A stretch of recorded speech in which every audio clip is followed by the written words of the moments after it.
नमस्कार, मैं Chitra Sarwara Haryana democratic front से अम्बाला कैंट से आज आपसे बात कर रही हूँ। आज 18 अप्रैल को कोरोना के चलते देश भर में लॉकडाउन का दूसरा चरण जो है लागू हुआ है।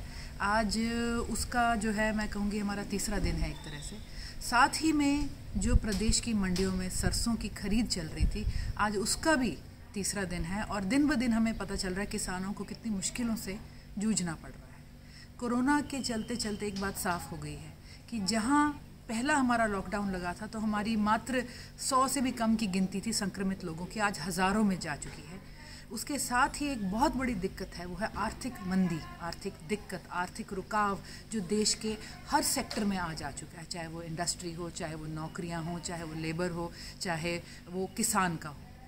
लेकिन इन सब सेक्टर्स को अगर हम देखें तो मैं ये कहना चाहूँगी कि आर्थिक पहिया जो देश का हमारा चलता है, उसका सबसे रीढ़ की हड्डी, उसका जो कोर पॉइंट है, वो फिर भी हमारा एग्रीकल्चरल सेक्टर है, हमारा किसान है। हमारी पूरी आर्थिक व्यवस्था किसान की फसल से, उसकी बिक्री से, उस बिक्री से आए उसके पैसे से, उसके घर में उसकी जेब में जो पैसा आता है उससे चलती है और तभी सारी कहानियाँ आगे बनेंगी। हमें शायद बिस्किट और ब्रेड से पहले गेहूँ की ज़्यादा ज़रूरत है। और आज हरियाणा, जहाँ पे लगभग 45% जनता खेती से जुड़ी हुई है, खेती पे निर्भर है, आज यही किसान बहुत बड़ी मुश्किल से जूझ रहा है।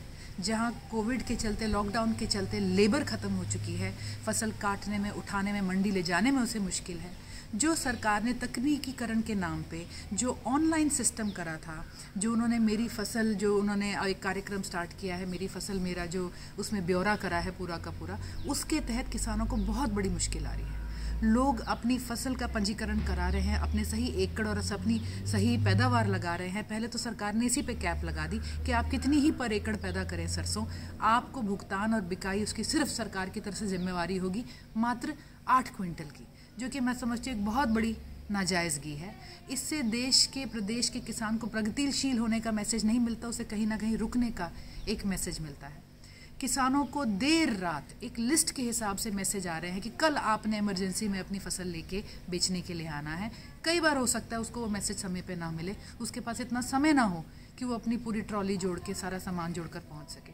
और जब किसान पहुंच रहे हैं मंडी में तो उन्हें एंट्री के पास पूरी फसल के नहीं मिल रही, जो उन्हें बताया गया था आपने 40 क्विंटल लेके आनी है।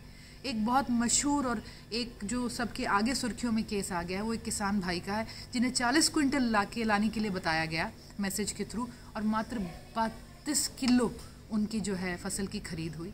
तो ये जो किसान आज जूझ रहा है, और सरसों तो एक छोटी फसल है जो इतनी बड़ी मात्रा में होती भी नहीं, इसे ही खरीदने के लिए आज हमारा तकनीकीकरण, हमारा पंजीकरण का सिस्टम, उसका विजुअल वेरिफिकेशन नहीं हो पाया है। सरकार खरीद के लिए, उसे उठाने के लिए लेबर नहीं दे पा रही है। मंडियों में किसान सारा दिन खड़े हैं, सारी रात खड़े हैं, उनके लिए खाना प्रोवाइड नहीं कर पा रही है। ये जो दुर्व्यवस्था है, अब 20 तारीख से अगर यहाँ पे गेहूं भी मंडियों में उतरने लग गई तो सरकार और लोग सोच भी नहीं सकते कि कितना बड़ा हमारे आगे एक मुश्किल का समय आने वाला है।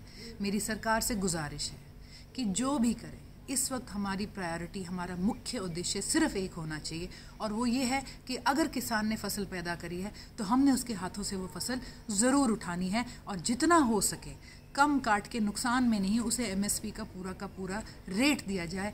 इसी से हमारी अर्थव्यवस्था आगे चलेगी, वरना हम आने वाले समय में बिल्कुल ही, जैसा कि बार्कलेज हिंदुस्तान के बारे में कह चुकी है, हमारा आर्थिक विकास शून्य पे आके खड़ा हो चुका है यहाँ पर। साथ ही में जो सरकार, अब गेहूं का समय आने वाला है, इसके अंदर हम नए सिस्टम में अगर उलझ रहे हैं तो कृपया करके ये समय नहीं है नए नए तरीकों को टेस्ट करने का। आप कृपया करके फिर से आड़ती के सिस्टम पे जाइए, जो सिस्टम चल रहा था आप उसी तरह से लोगों की जो है किसानों की फसल उनसे खरीदें। अब के सिस्टम के चलते ना लेबर है मंडी में, ना खरीदार है मंडी में, ना खाना है, ना पानी है वहाँ पर लोगों को जो उन्होंने पंजीकरण कराया, जो उन्हें मैसेज मिला है, उतने की एंट्रेंस और पासेज उनके पास नहीं है। सोशल डिस्टेंसिंग का नाम लिया जा रहा है, किसान के पास मास्क नहीं है, मंडी पे प्रोवाइड नहीं करे जा रहे हैं। हम लोगों पे रूल्स जो होते हैं लोगों के लिए होते हैं, लोग रूल्स के लिए नहीं होते। इस समय आर्थिक व्यवस्था को देखते हुए हमने सिर्फ एक जो है ध्यान देना है। मेरी खट्टर सरकार से गुजारिश है, कृषि मंत्री जी से गुजारिश है, कृपया करके किसानों की दुविधा समझें और हर वो कदम उठाएं जो आज उनकी सुविधा जो है उनको प्रोवाइड करता है, उनको इस दुविधा से उनका निवारण करता है। हमें हर हालत में हर किसान की जो है हर फसल को उठाना है। जैसा कि खट्टर सरकार कह रही है, दाना दाना उठाना है, लेकिन अगर 40 क्विंटल में से सिर्फ 32 किलो उठा रहे हैं तो इससे बड़ा धोखा हरियाणा के किसानों के साथ नहीं हो सकता। सरकार कृपया करके जाग जाए और इस दुर्व्यवस्था को मैं कहूँगी इसको सुधारे, और कि देश के और प्रदेश के किसानों से हमें आशा है कि देश आप ही से चलता है। जब सब कुछ ख़त्म हो जाएगा, किसान के पास फिर भी वो दाने होंगे जिससे अपने गांव को चलाएगा, अपने शहर को चला सकता है। तो आप सब हमारे लिए बहुत महत्वपूर्ण हैं और हम आशा करते हैं सरकार आपके साथ रहेगी। मैं आपको आश्वासन देती हूँ कि हरियाणा डेमोक्रेटिक फ्रंट, निर्मल सिंह जी की टीम आपकी आवाज़ उठाती है और उठाती रहेगी। हम आपके साथ हैं। धन्यवाद।